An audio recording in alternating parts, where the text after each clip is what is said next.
Sa unang kalahati, inilalarawan siya bilang isang mababaw, mapagkunwaring tanga.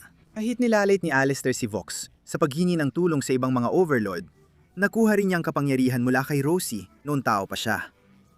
Radio star si Alistair sa araw, ngunit sa gabi, isang serial killer na binibiktima ang mga taong uminsulto o nang hamak sa kanya. Alam niyang sapat ang talino niya para malaman ang kapalaran niya matapos mamatay. Kaya nakipagkasundo siya sa impyerno kapalit ng kapangyarihan.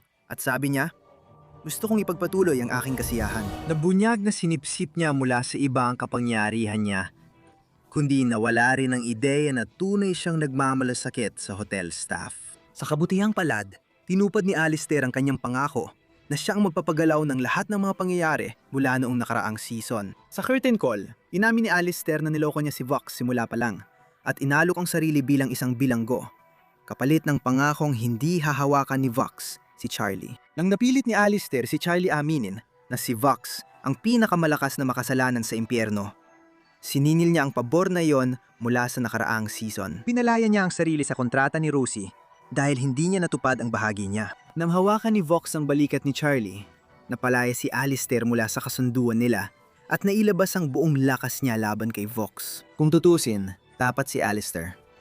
Pero kasabay nito, napakatuso rin niya at nagawang lukuhin ng lahat, pati na rin ang marami sa ating mga nanonood.